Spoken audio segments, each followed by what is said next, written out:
Muy buenos días a todos, bienvenidos a una vez más a la gran sesión del programa de pediatría. Hoy tenemos la gran sesión a cargo de la doctora Ani Karina Quiñones, residente de segundo año de la especialización en pediatría de la Universidad Libre, titulada Desafiando los Límites, un caso intrigante de una enfermedad neurológica pediátrica poco frecuente. Acompañada de su tutor, el doctor Juan Pablo Rojas, infectólogo pediatra de la Universidad del Bosque, magíster en epidemiología de la Universidad Libre, candidato a doctor de la Universidad del Valle, docente universitario de la Universidad Libre Seccional Cali. Agradecemos nuevamente a todos su asistencia y participación activa.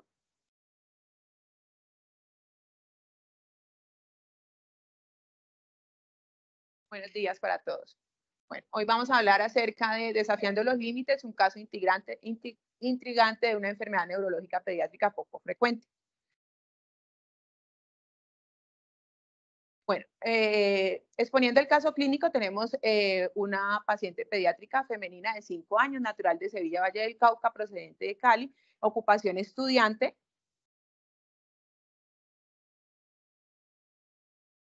Motivo de consulta, lo refería que le dolía la cabeza. La enfermedad actual es una nena que inicia con un cuadro clínico de aproximadamente 8 días de evolución, caracterizado por cefalea, episodios eméticos y lo mencionaban en la historia como mirada convergente hacia la línea media, nistagmo, diplopía, visión borrosa, sin picos febriles, negaba alteración del estado de la conciencia y del comportamiento. Ella consultó inicialmente en periferia, donde a su ingreso la encuentran con un compromiso del sexto par y le realizan un TAC de cráneo, el cual está normal. Posteriormente le toman una punción lumbar donde encuentran que tiene una presión de apertura del líquido cefalorraquídeo de 30 centímetros de agua. Los exámenes, lo que fueron hemogramas, reactantes de fase aguda, pruebas de tiroides, electrolitos, todos salieron dentro de los límites, dentro de los límites normales. El diagnóstico de ingreso fue una hipertensión endocraniana benigna, inician acetazolamida el 26 de diciembre del 2023 y durante la hospitalización solicitan una resonancia magnética nuclear en donde encuentran unos cambios sutiles de hiperintensidades en la secuencia T2, córticos subcorticales a nivel temporoparieto-occipital bilateral. También realizaron una angioresonancia, la cual salió normal. Entre los antecedentes de relevancia es una paciente producto de una gesta 2, cesárea 2 sin complicaciones, no requirió hospitalización durante el nacimiento, su anteprometida al nacer la mamá no la recordó, las inmunizaciones estaban incompletas para la edad, le faltaban las vacunas de los 5 años, no aportó carnet, tenía la vacuna para SARS-CoV-2 dos dosis, la cual la madre no refería cuál biológico le habían administrado. Con respecto a los epidemiológicos, vive en un barrio que se llama Potrero Grande, con hermano y la mamá, cuenta con todos los servicios públicos, no tiene mascotas, está escolarizada, pasó a primer grado y no tiene ningún nexo epidemiológico. Entre los tóxicos, lo único relevante era que la mamá pues fumaba y no había pues exposición como tal a biomasa. Al ingreso, al ingreso a la institución, la encuentran con unos signos vitales dentro de los rangos de normalidad, una frecuencia cardíaca de 70 latidos por minuto, una respiratoria de 26, saturando el 98%, con una FIO2 al 21, con una presión arterial de 109,76, afebril, y la antropometría nos salió para un peso para la edad menos 2,11 de derivaciones estándar, para una desnutrición aguda moderada, talla para la edad salió adecuada.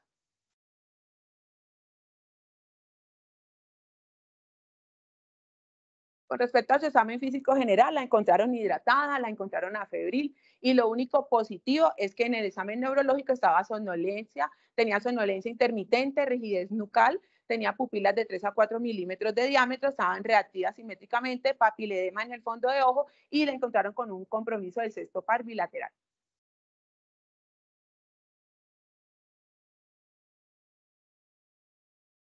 Recordando los paraclínicos, tenemos que en el momento del ingreso, el 22 de diciembre, toman hemograma, electrolitos, los cuales salen normales, una PCR de 1,38, función renal conservada, el TAC de cráneo, angioresonancia estaba dentro de los límites normales. El 25 de diciembre pues realizan la punción lumbar, donde encuentran una presión de apertura de 30 centímetros de agua con unos glóbulos blancos de 48, linfocitos del 100%, proteínas de 38,1, un gran negativo, DRL no reactivo, e inician la acetazolamida 25 miligramos por kilo por día y remiten a un nivel de atención porque no se había podido realizar la valoración por oftalmología. El cultivo de líquido cefalorraquídeo en la primera institución estaba negativo a las 48 horas.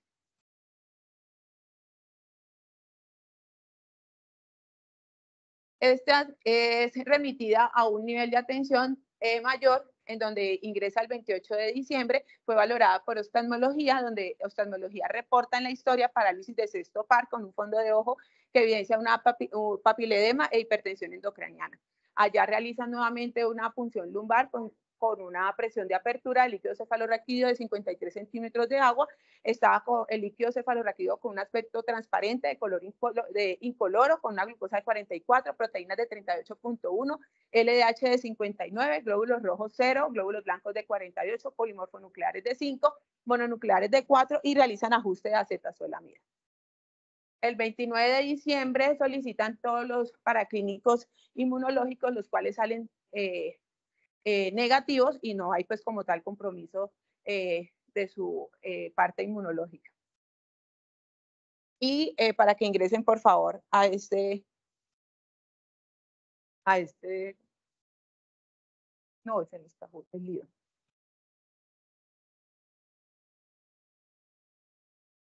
Diagnóstico presuntivo, una infección del sistema nervioso central, tumor del sistema nervioso central, un papiloma de plexos coroides, una hemorragia del sistema nervioso central o una trombosis del seno venoso o como diagnósticos presuntivos todos.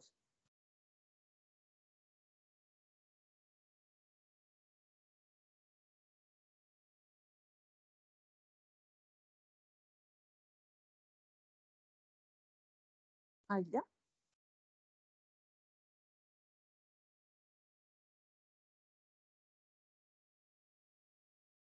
Ya.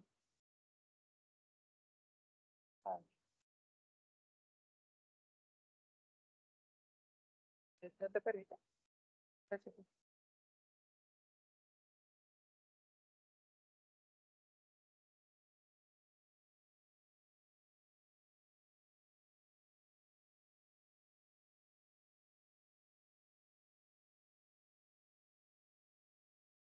Bueno, lo decimos al final porque no apareció. ¿No? Apareció. Bueno.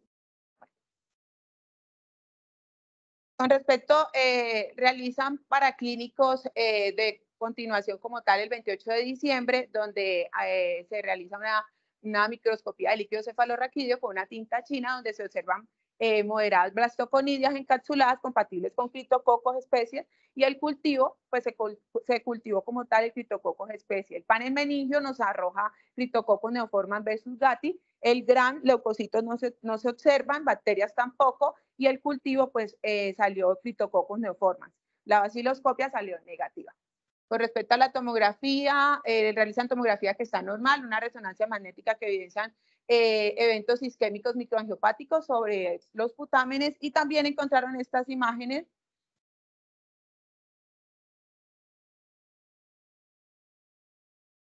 Bueno, se evidencian estas imágenes acá en las circunvolaciones que eran como, ellos lo mencionaban como infartos, microinfartos que presentaba en la parte de parénquima cerebral y una resonancia magnética cerebral contrastada que estaba normal.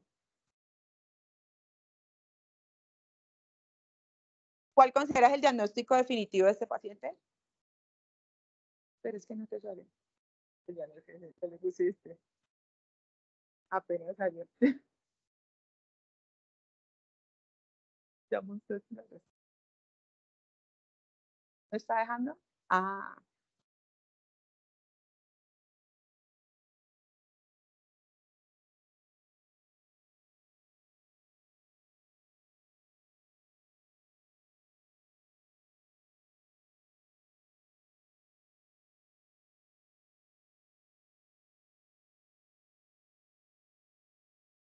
Bueno, la respuesta era meningitis por criptococóxica. El abordaje inicial de este paciente fue con anfotericina B liposomal. Cabe mencionar que para evitar pues como tal que supieran la respuesta, en el reporte de líquido cefalorraquídeo reportó levaduras y por eso le iniciaron la anfotericina B liposomal. Posteriormente le inicia manejo con fluconazol cuando ya sale el cultivo y también estuve manejo con prednisolona y acetazolamida. Entonces ahorita vamos a hablar acerca de la criptococosis meningia. Con respecto a la criptococosis meningia, vamos a ver con respecto a la introducción. Vamos a hablar acerca de la introducción y qué pasa con la criptococosis. La criptococosis es una infección fúngica sistémica que está causada por el Cryptococcus, especie que afecta generalmente a los adultos. Tiene una mortalidad que es bastante significativa a nivel global y se presenta generalmente en los pacientes inmunocomprometidos, pacientes con VIH. La mortalidad por meningoencefalitis criptococócica está aproximadamente un 24 a un 47% a las 10 semanas del diagnóstico y especialmente en los pacientes que tienen ya diagnóstico de SIDA. La incidencia en la edad en paciente pediátrico es comparativamente menor, pero si el paciente tiene diagnóstico de SIDA, pues su mortalidad se eleva. Con respecto a la epidemiología, este es un estudio unicéntrico que lo hicieron en India, en un hospital de tercer nivel, en donde ellos tomaron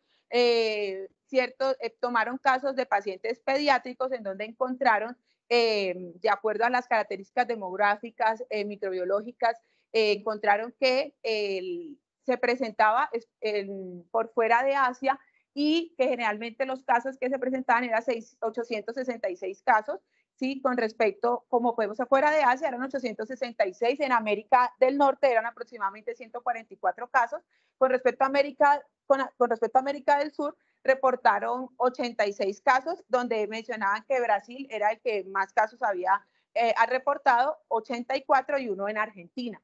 En lo que fue Europa fueron 15 casos y propiamente en Asia fueron aproximadamente 34 casos reportados por meningitis secundaria a criptococcus. En ese mismo estudio ellos encontraron que 1.134 casos de criptococosis en todo el mundo, pero evidenciaron que generalmente cada 10 años esta cifra está aumentando. Como podemos observar, en el 2001 al 2010 fueron 158 casos y del 2011 al 2021 pues esa cifra superó pues el porcentaje que ellos tenían predispuesto como tal.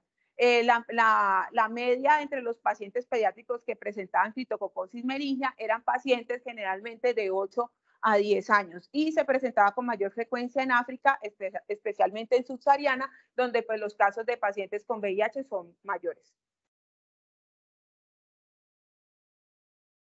En ese mismo estudio tomaron ellos el diagnóstico como tal de meningitis por criptococo, generalmente lo tomaron por el cultivo, que aproximadamente fue de 74.6%, microscopía fue de 37.1%, la serología de 31% y el hemocultivo se halló el criptococo en un 8.9%. La especie que con mayor frecuencia se aisló fue el criptococo neoformans y el criptococo gatti fue aproximadamente un 5.8%. También se aislaron otros gérmenes como el papilotrema laurenti, que se aisló en 6 casos, y de los pacientes que presentaron fungemia apenas hubieron 4 pacientes, asociado a infección por catéter apenas hubo 1 y infecciones cutáneas un caso. Este es un estudio que se realizó en Colombia con una encuesta una encuesta que realizan de criptococosis en Colombia, en donde se encontraron, aquí se puede visualizar los departamentos que con mayor frecuencia tienen casos de criptococosis. Aquí podemos visualizar que el departamento que más tiene es el departamento como tal de Cundinamarca, seguido de Norte de Santander y Valle del Cauca. Con respecto a la incidencia, en Colombia se dice que aproximadamente es de 0.016, pero en Norte de Santander es de 0.13. Pues se presentó con mayor frecuencia en el sexo masculino, en un 58%, y la edad en que se hallaron los casos de criptococosis fue de 8 años. El criptococos proviene de la familia Basidiomycota y tiene dos géneros que son el neoformans y el gatti. Este a su vez tiene varios serotipos, como es el serotipo Bar-Gruby y el serotipo B de neoformans, que a su vez van a presentar varias especies híbridas, como es el híbrido AD, el AB y el BD. Y el Cryptococcus gatti tiene el serotipo B y el serotipo C. Con respecto al microorganismo, vamos a hablar acerca del criptococo, que fue aislado por primera vez por San Feliz en Italia en 1894. Este patógeno está caracterizado por presentar una cápsula de polisacárido que es el que le va a dar la mayor virulencia como tal para generar la infección. Esta cápsula de polisacárido mide aproximadamente 25 micras y está compuesta por glucorono-silomanano y el galactosilomanano, que son los que le dan la virulencia a este patógeno.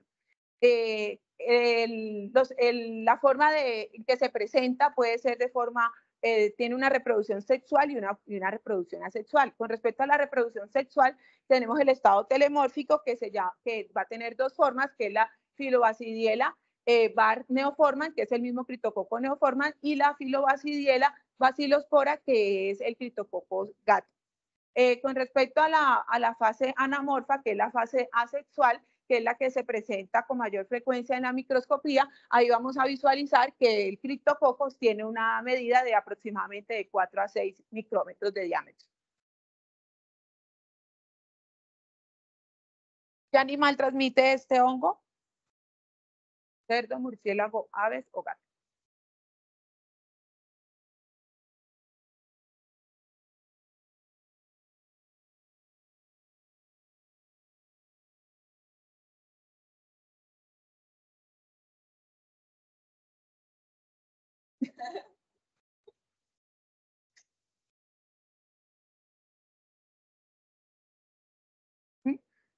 ¿El gato?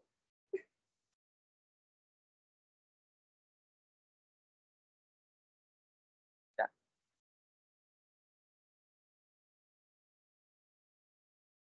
Correcto, las aves. El criptococo tiene varias características como tal fenotípicas que pues van a caracterizar y van a dar la patogenicidad como tal. El criptococo neoforma tenemos que es una basidiospora de paredes rugosas elípticas y tiene una prevalencia aproximadamente de un 80%. Es de distribución mundial y se encuentra especialmente en el excremento de aves, especialmente de la especie Columbia livia. El criptococo neoformans es característico de las infecciones oportunistas, especialmente en los pacientes inmunocomprometidos con pacientes que ya tienen diagnóstico de SIDA. Con respecto al Cryptococcus gatti, tenemos que tener en cuenta que su designación teleomorfa es de bacilospora y se encuentra en forma basilar, tiene paredes lisas y su prevalencia es aproximadamente un 20%. Se presenta generalmente en regiones tropicales y subtropicales, pero ya se han encontrado en áreas templadas que también presenta pues su prevalencia. Y a diferencia del Cryptococcus neoformans, el Cryptococcus gatti lo encontramos especialmente en árboles de eucaliptos y almendros. Este es característico de los pacientes que son inmunocompetentes o se han encontrado pacientes aparentemente sanos sin ningún como tal factor predisponente.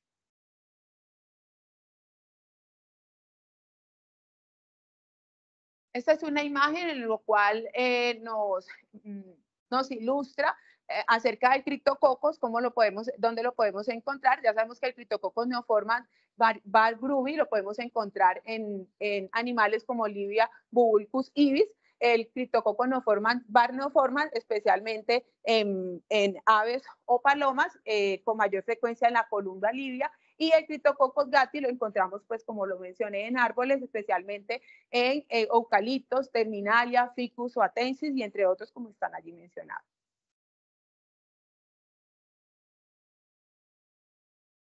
Con respecto a los factores de virulencia, vamos a tener en cuenta que el criptococcus tiene una cápsula de polisacárido que va a tener el glucorono-silomanano, y lo que va a hacer esta cápsula de polisacárido es que va a generar una apoptosis como tal del macrófago que tenga el criptococcus.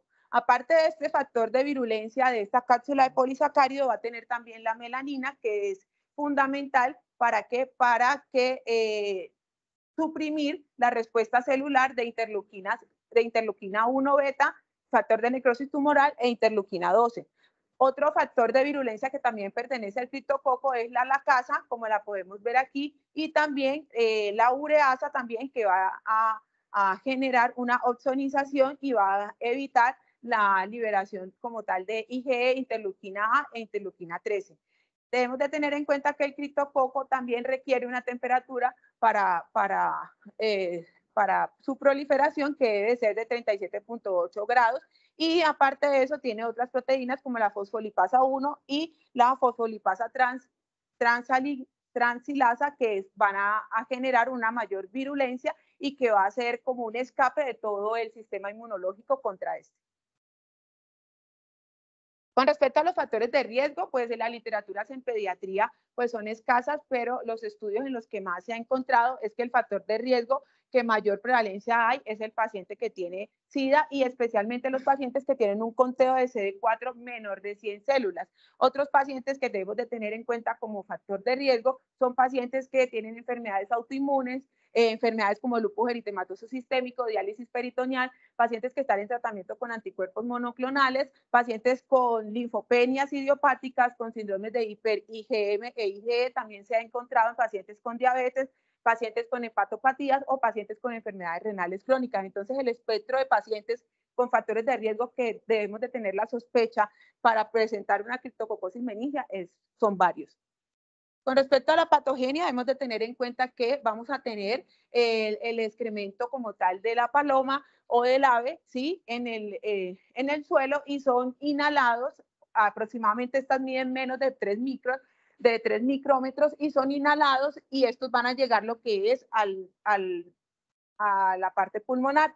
En la parte pulmonar, ¿qué va a pasar? Ellos van a llegar hacia los neumocitos tipo 1, y los neumocitos tipo 1 van a tener también una proteína que es la alfa-1 proteína, que esto va a hacer es que va lo que va a hacer es que va a generar que el sistema inmunológico pierda como esa visión de él, y pueden pasar dos cosas. Uno, que se puede diseminar y irse al sistema nervioso central, y lo otro es que puede quedar allí en ese macrófago alveolar y pasarse de un macrófago alveolar infectado a un macrófago como tal sano.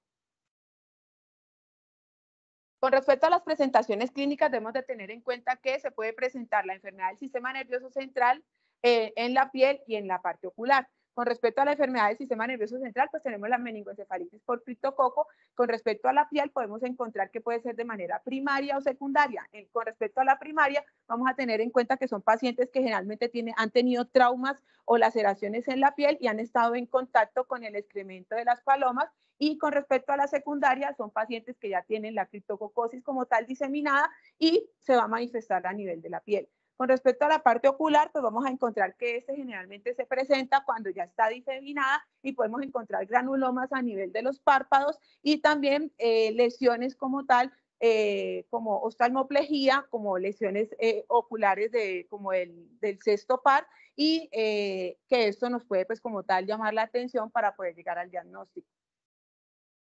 Este fue el estudio que les había mencionado, pero aquí lo que traigo a relucir son los síntomas que presentaron estos pacientes en la edad pediátrica. Y vamos a tener en cuenta que estos niños presentaron dolor de cabeza, fiebre aproximadamente en un 21%, emesis en un 16%, signos meningios en un 12%. Las literaturas mencionan que generalmente cuando el paciente presenta signos meningios se dan aproximadamente en un 40%, y generalmente son pacientes que están inmunocomprometidos.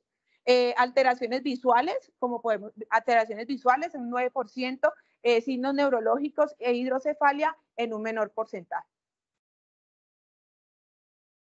Hablando como tal de la infección del sistema nervioso central, tenemos que la meningitis o la meningoencefalitis criptococócica, entonces se va a caracterizar porque ya ese criptococo va a invadir como tal la membrana hematoencefálica, y al invadir la membrana hematoencefálica va a hacer una inflamación, va a generar una inflamación, y va a presentarse que los leucocitos, los macrófagos van a llegar allí y van a como a atrapar ese criptococo, y a través de unos factores que ya voy a mencionar va a ingresar hacia el parénquima pulmonar, hacia el parénquima cerebral.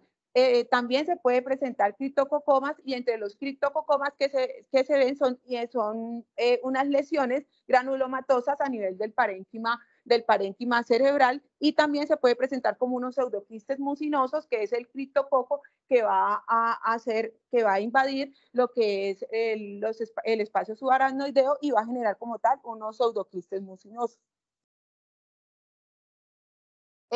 ¿Cómo hace la infección el criptococo a nivel del parénquima cerebral? Entonces vamos a ver que, como lo mencionamos, el criptococo neoformans va a atravesar la barrera hematoencefálica a través de 3 pasos. Primero, un caballo de Troya, que lo menciona la literatura, en donde podemos visualizar el criptococo, que va a ser como internalizado ¿por quién? Por los neutrófilos, los macrófagos y los monocitos. Y al realizar esto puede ingresar al parénquima pulmonar a través de 3 vías. Uno, paracelular, donde va a migrar como tal el criptococo y va a ingresar al parénquima pulmonar dentro de ese macrófago. Otro es el transcelular, en donde visualizamos que el macrófago va a llevar el criptococo por medio de la célula. Y por último, por una transferencia lateral, en donde va a ingresar ese criptococo al parénquima pulmonar y así va a presentar como tal la meningoencefalitis por criptococo. Otra forma de transmisión es a través de la transcitosis, en donde podemos visualizar aquí el criptococo que necesita el ácido hialurónico, y lo que va a hacer es que va a ingresar por medio de endocitosis a nivel de la célula endotelial y posteriormente va a pasar lo que es al parénquima cerebral. Y tenemos también otro sistema que es en el que el criptococo va a generar una alteración a nivel de las células transcelulares y va a generar un daño a nivel de las células y de las células cerebrales, y eso va a hacer de que genere una permeabilidad y que ingrese el criptococo, alterando como tal toda la célula a través de que de la ureasa produce amonio, y eso lo que va a hacer es que va a generar la permeabilidad para que ese criptococo invada el parénquima cerebral. Esa es una imagen en la cual mencionan acerca de la inmunidad con respecto en la microglía y qué es lo que pasa. Entonces vemos que aquí vamos a ver las células, como son los macrófagos, como son los monocitos, y ellos, cuando ingresa como tal el criptococo, vamos a ver que esta microglía lo que va a hacer es que se va a activar el sistema inmunológico y va a tener una liberación del factor de necrosis tumoral alfa. En el momento que hay esta activación del factor de necrosis tumoral alfa, va a haber como una tormenta de todo el sistema inmunológico, en donde va a encapsular como tal al criptococo, y posteriormente se va a liberar más factor de necrosis tumoral, generando una mayor inflamación y generando pues toda la parte de meningoencefalitis por criptococo. Con respecto al diagnóstico, tenemos de tener en cuenta que se debe hacer un estudio de líquido cefalorraquídeo, el hemocultivo, pruebas de antígeno, un panel meningio y estudios radiológicos. Con respecto a lo que es el líquido cefalorraquídeo, vamos a tener en cuenta que vamos a ver que lo primero es mirar la presión de apertura de ese líquido cefalorraquídeo. Ahí vamos a ver que la presión en estos pacientes va a ser mayor de 25 centímetros de agua. Con respecto al citoquímico, que vamos a encontrar proteinorraquia leve, pleocitosis a expensa de linfocitos, y vamos a tener hipoglucorraquia o niveles de glucosa dentro de los límites normales. Una característica como tal también, aparte de lo que mencioné, vamos a pedir lo que es la tinta china y el citoquímico del líquido cefalorraquídeo, y también se puede solicitar el antígeno para criptococo, ya sea en líquido cefalorraquídeo o también en suero, si no se puede realizar como tal la punción lumbar. Entre otros estudios tenemos la resonancia magnética cerebral, el TAC cerebral, pero pues las literaturas nos mencionan que pues en donde vamos a mirar en algunos pacientes, y especialmente los pacientes con SIDA, es las imágenes propias de los criptococomas, es en la resonancia magnética cerebral. El cultivo es el patrón de oro para el diagnóstico como tal de criptococosis meningia, en donde pues vamos a ver como tal al criptococo. Con respecto al antígeno del criptococo capsular, debemos de tener en cuenta que se va a realizar a través de tres técnicas. Uno, que es la aglutinación en látex, que tiene una sensibilidad de un 98.2% y una especificidad de 96.2%.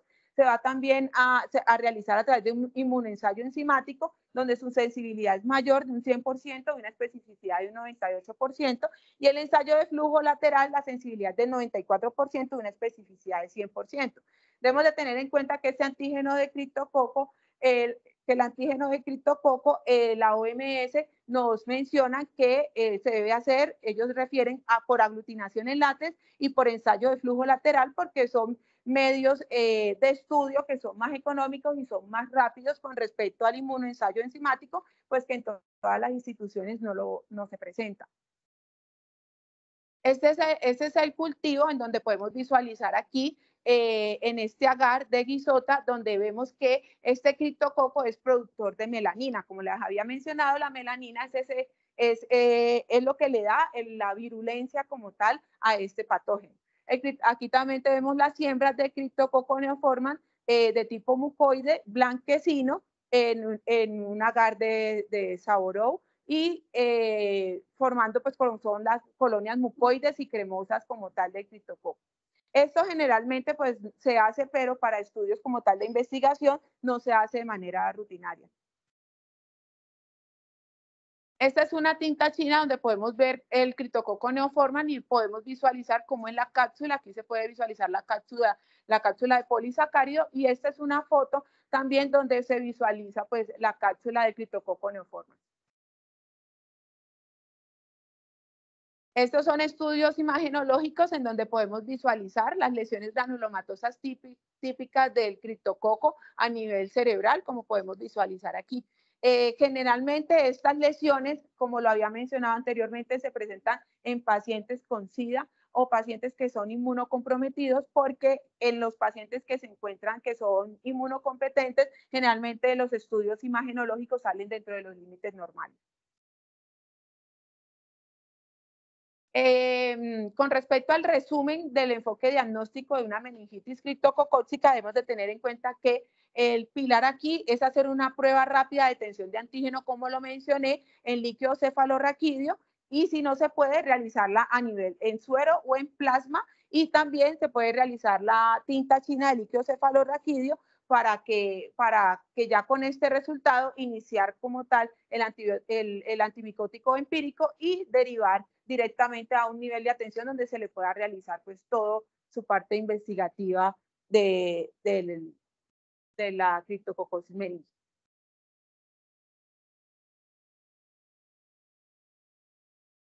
Con respecto al tratamiento, tenemos que tener en cuenta que esta es una guía que salió por la OPS en el 2022, en donde ellos nos mencionan cuál es el tratamiento de inducción, cuál es el tratamiento que se debe realizar para el paciente con criptococosis meningia. Como podemos visualizar, el esquema terapéutico debe iniciar lo que ellos mencionan como con anfotericina B liposomal a 10 miligramos por kilo por dosis única, y también flucitocina 100 miligramos por kilo por día dividido en 4 dosis con fluconazol. Este es el esquema que se ha propuesto y que se evidencia que ha tenido una mejoría, la mejoría en los pacientes es mayor, y aparte de eso es un esquema que tiene menos efectos nefrotóxicos, como lo podemos visualizar próximamente. Entonces, esta guía nos menciona que con este tratamiento la mortalidad va a ser menor.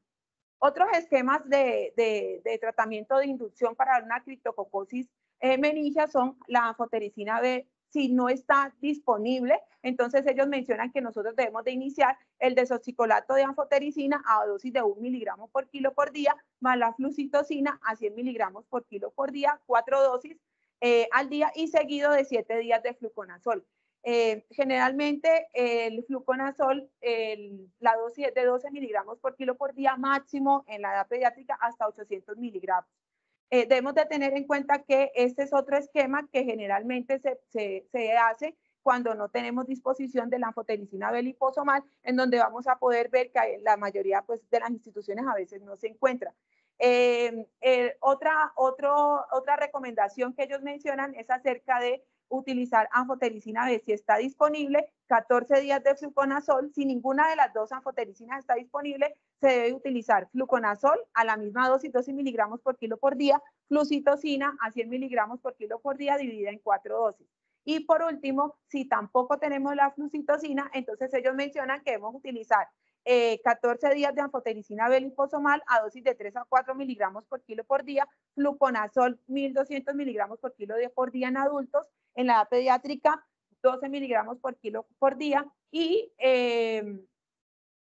eso nos da una certeza moderada. Con respecto a la literatura, pues esta es la que ellos mencionan que es como tal la que debemos de aplicar en nuestros pacientes que tengan criptococosis como tal meningia.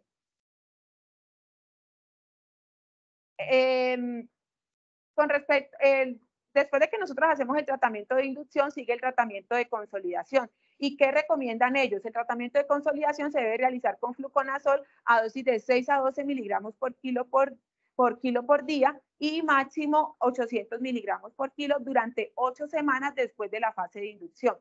Y el tratamiento de mantenimiento es de fluconazol 200 miligramos por kilo por día en adultos, en niños de 6 miligramos por kilo por día, en niños y adolescentes durante la fase de mantenimiento hasta obtener un nuevo estudio de líquido cefalorraquídeo en donde ellos mencionan que haya una reconstitución inmunitaria también, que tenga unos linfocitos CD4 mayor de 200 o que el líquido cefalorraquídeo como tal esté aparentemente estéril, lo mencionan ellos allí.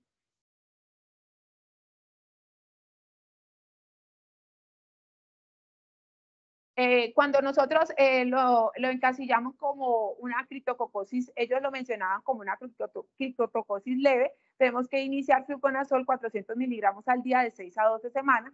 Si el paciente tiene una criptococosis severa y aparte de eso tiene SIDA, entonces ellos inician la primera fase de inducción con anfotericina B endovenosa a dosis de 0.7 miligramos por kilo por día y fluoxitocina 100 miligramos por kilo en 4 dosis por 2 semanas. Y fluconazol de 400 a 800 miligramos por mínimo 8 días.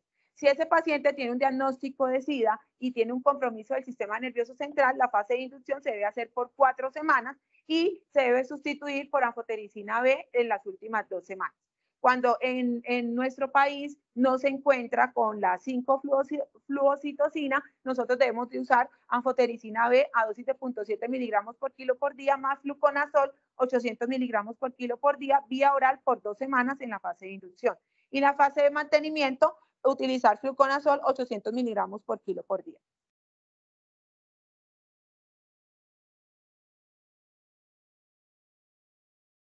Esta es una recomendación tanto que salió en el 2018 como en el 2022, donde ellos nos mencionan que los pacientes que tienen VIH, lo ideal, si el paciente no ha iniciado la terapia antirretroviral de gran actividad, entonces... Doctora, desde hace rato están hablando, ¿sí? Aquí se escucha una eco fastidiosa. Entonces, por favor, silencio.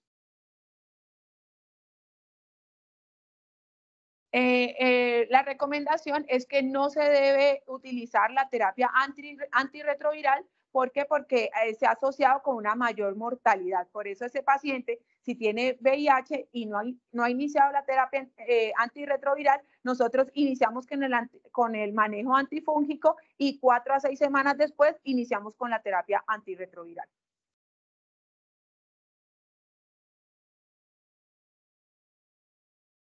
Nuestro paciente, como lo mencioné, nuestro paciente tenía estos síntomas y signos compatibles de hipertensión endocraniana, presentaba como tal cefalea, presentaba emesis y presentaba compromiso del sexto par. Entonces, como podemos ver aquí, una de las recomendaciones para tener en cuenta de esta guía es que nos refería a los síntomas, los signos que podemos encontrar en ese paciente, que puede presentarse con alteración de la conciencia, puede presentar oftalmoplegia y generalmente tienen edema de papila y en casos más graves puede generar compromiso neurológico, generando convulsiones y parálisis como tal, parálisis de pares craneales, especialmente del sexto par.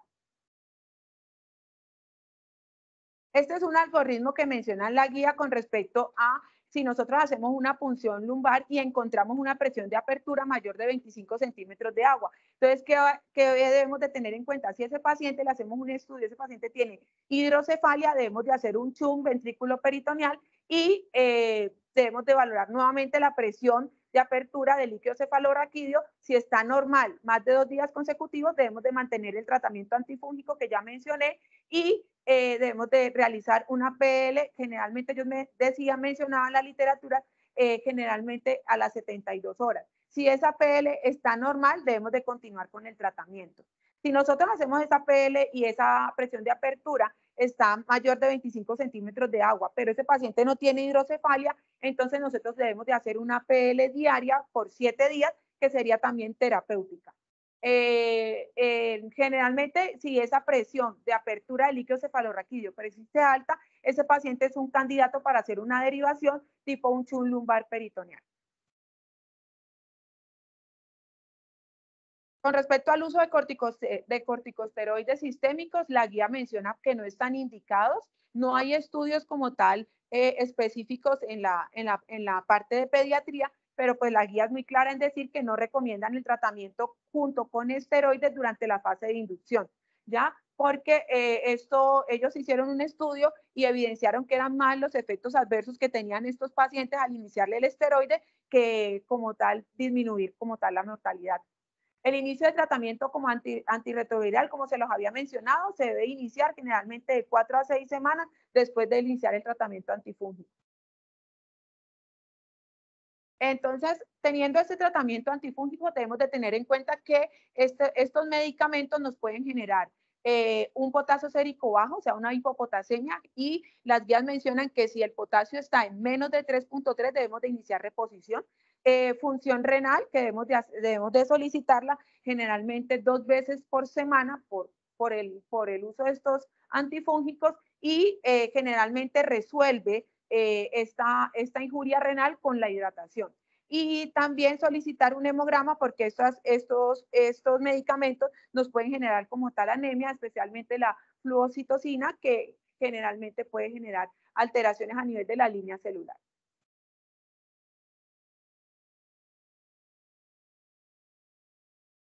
¿Qué otras recomendaciones encontré en la guía? Que ellos, generalmente esta guía se basa en países que son de bajos y medianos ingresos, y ellos recomiendan que no se debe realizar una punción lumbar de seguimiento cuando se inicia el tratamiento de inducción después de que yo tengo ese paciente que tiene una respuesta clínica adecuada, ¿ya? Tampoco se debe solicitar antígenos como tal para seguimiento, y mencionan que si el paciente ya está con el antifúngico y si tiene una infusión de anfotericina, nosotros ¿qué debemos de hacer? Si ya vemos que tiene una lesión renal, debemos de hacer rehidratar, de hacer la reposición electrolítica antes de pensar en suspender como tal la infusión de anfotericina. Este fue un estudio en el cual tomaron como las revisiones y se encontró unas recomendaciones, pero este estudio generalmente mencionaban a los países de altos ingresos, ¿ya? Entonces, ellos ¿qué mencionaban? Terminaban prácticamente como la guía de la OPS, y ellos mencionaban que se debe iniciar lo que es la anfotericina B liposomal a dosis de 3 a 4 miligramos por kilo por día, y la fluocitocina 25 miligramos por kilo 4 veces al día. Y también junto con anfotericina B 10 miligramos por kilo durante 2 semanas, y fluocitocina más fluconazol generalmente por otras 2 semanas. Aquí, como podemos ver, la recomendación que ellos mencionan es de más de 2 semanas, pero no recomienda una recomendación moderada que no pase pues como tal de 4 a 6 semanas. Esa es otra recomendación que mencionaban allí en la guía, en donde ellos mencionan si no tenemos como tal la anfotericina, entonces, ¿qué es lo que ellos recomiendan? Pues estas recomendaciones como tal son recomendaciones bajas y moderadas.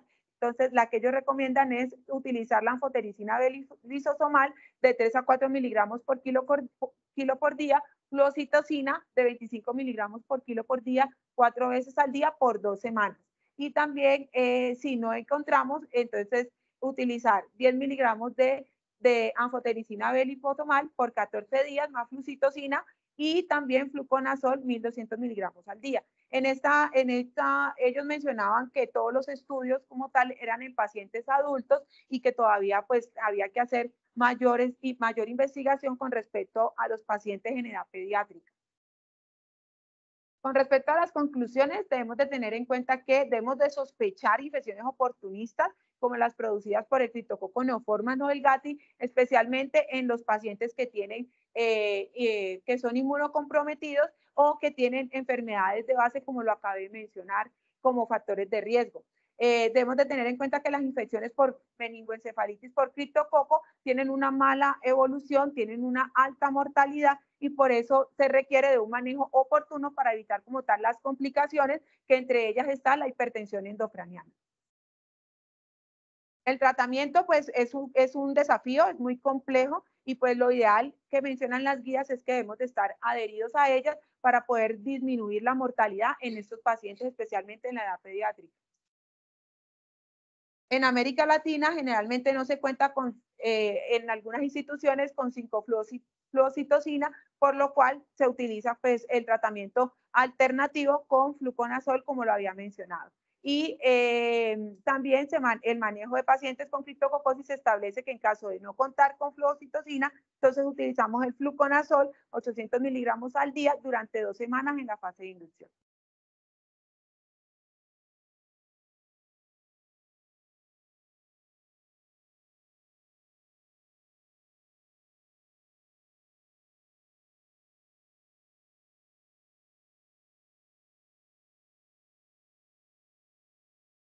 Bueno, no, felicitar a la doctora Ani,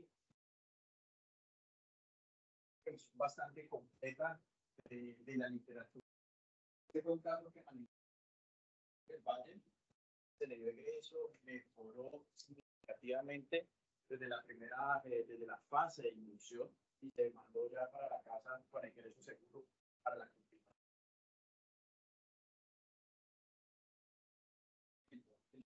No sé si hay dudas, preguntas con respecto a criptococosis. ¿Sí? O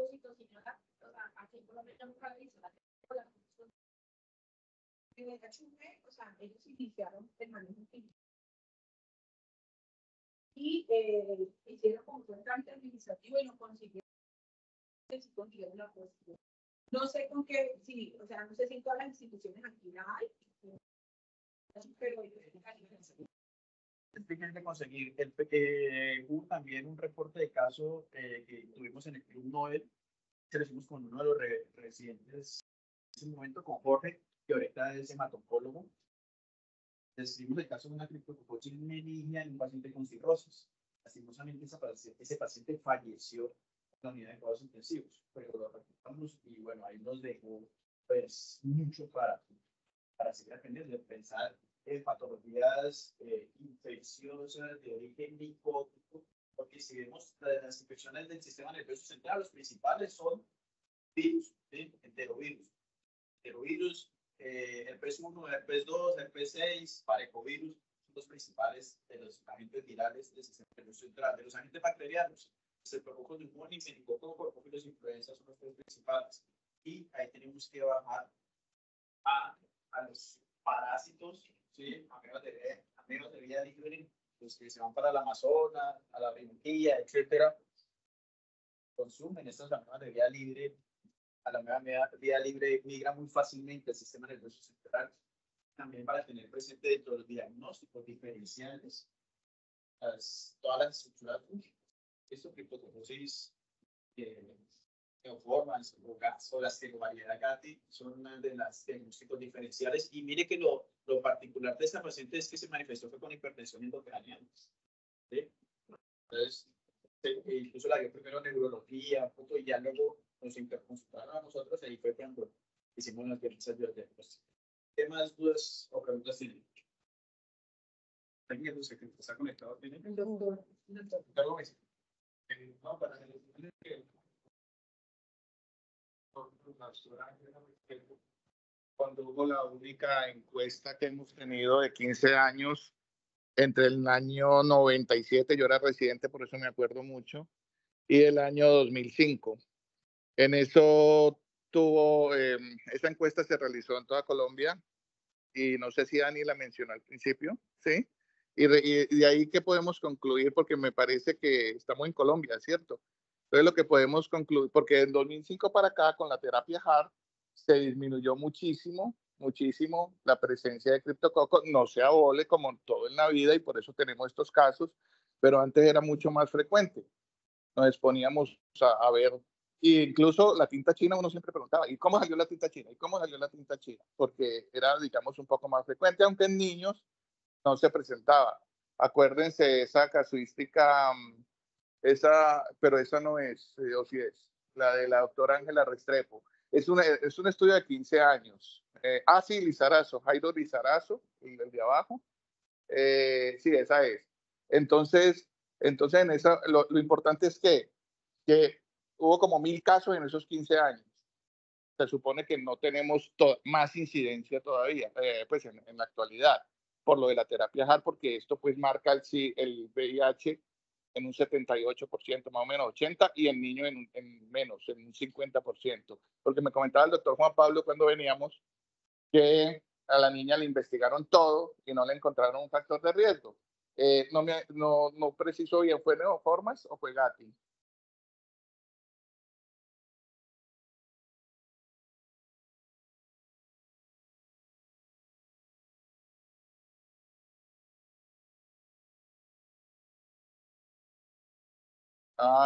Qué bonito.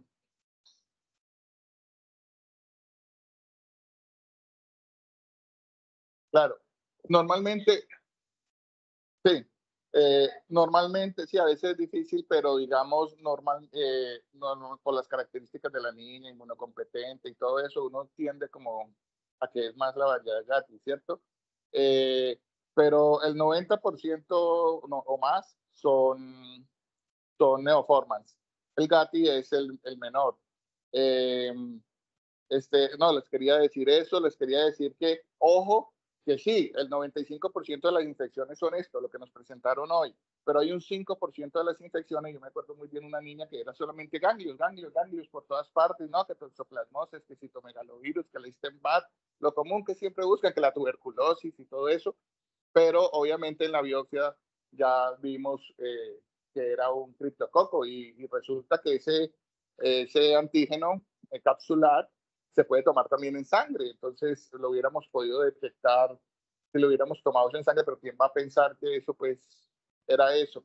Pero digamos puede ser simplemente una linfadenopatía generalizada, por lo general cervical. Cutáneo, ojo, ha habido casos reportados que son solamente cutáneos. Sí, para decirle que sí, 95% sistema nervioso central, de ese 95%, el 90% o más son meningitis, no, 99% son meningitis, desarrollan un síndrome meningio, o sea que me hubiera gustado saber bien cómo habían sido lo del Kernin, Bruschiski, repasen la semiología, muchachos. Y lo otro es,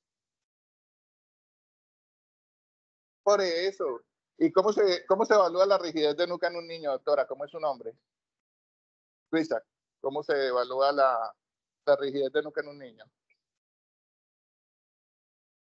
Nada, vea, usted, así como usted lo acabo de hacer con usted, Luisa, y el niño hacía así, y ahí evalúa la rigidez de nuca. Porque si usted va a ponerse a hacer el signo meningio, pues es el signo meningio. La rigidez de nuca se evalúa levantando el niño así, entonces, ¿sí? O llamándolo. Entonces, usted no tiene rigidez de nuca. A ver quién tiene rigidez de nuca. Aún no dormido, pues, vea, usted tiene rigidez de nuca. Entonces, listo, esa miología no se les olvide. Otra cosa que mencionó la doctora muy importante, ¿por qué afecta el sexto par? ¿Por qué hace un sexto par? Como si fuera una tuberculosis. ¿Cómo es alguien afectado por el sexto par? ¿A dónde está mirando uno de los ojos? ¿Adentro o afuera? Para adentro, muy bien, doctor, su semiología. ¿Por qué el sexto par es el que más se afecta? Porque es el nervio intracraneal más largo. Eso es pregunta de examen de residencia. Lo que pasa es que, muchachos, le dan la semiología. ¿Cuál es el par más largo por fuera? Como algunos por ahí, el vago. Entonces el par más largo por fuera. Pero entonces, por eso es que se afecta el sexto par. Porque la tuberculosis, los hongos no afectan las convexidades que son lo típico de las bacterias, sino que esa pus y esa cosa se hace en la base de cráneo. Y en la base de cráneo está pues el tallo y ahí es donde se afecta el sexto par. Lo otro es que por eso también produce la hidrocefalia, que sepan por qué se producen las cosas. Para que no tenga que aprender, esta sí, esta no, no. Hidrocefalia, ¿por qué tan común aquí? Por eso, porque se obstruyen los agujeros de luz, Camagendi y todo eso que están ahí en la base. Entonces, porque ahí está la pus, entonces eso lo tapa. Fuera eso puede producir infartos cerebrales, ¿no? Entonces, no, sencillamente esas pequeñas cositas de semiología para el estudiante, siempre pedir la tinta china porque uno no sabe cuándo le va a saltar la liebre. De esos 1000 casos que tuvo la doctora Restrepo con el doctor Jairo Lizarazo, pues solamente 25 fueron en niños. Como les dije, marcó VIH en la mitad de los casos. ¿Qué más me acuerdo? Bueno, esa tríada que presentó la doctora es importantísimo. Usted teniendo el antígeno capsular, el cultivo, que es un medio, el doctor Rojas me ayudará, es un medio CBR, una cosa así, que es una cosa rara ahí, pero no es un medio normal, no es que, ay, sí, trae un cultivito de esos, no, es el medio CBR o algo así, son las abreviaturas. Pero usted teniendo cultivo, el antígeno capsular y el citoquímico del líquido cefalorraquídeo, por Dios, es que el citoquímico es muy importante, tiene unas características especiales. Listo, no más, no quiero hablar más. Lo otro es que, ojo, sí, VIH, y hemos hablado mucho de VIH y ahora el doctor pues viene con todo esto de la inmunodeficiencia primaria, esos casos que son como muy débiles, pero es que nosotros a veces tenemos pacientes con diabetes, pacientes con insuficiencia renal crónica, tenemos pacientes que usan esteroides y la enfermedad autoinmune y usan esteroides por más de 2 semanas. Entonces, esos pacientes, cuando venimos, no sabíamos por qué esta niña había terminado teniendo esto, porque no se encontró nada. Bueno, muchísimas gracias a todos por su asistencia. Recordar que en el transcurso de la próxima semana vamos a tener en el canal de YouTube la grabación de la gran sesión para que la puedan volver a ver. Gracias al doctor Juan Pablo por su intervención, al doctor Gómez también por su intervención y a la doctora Ani Quiñones por tan excelente presentación. Gracias a todos.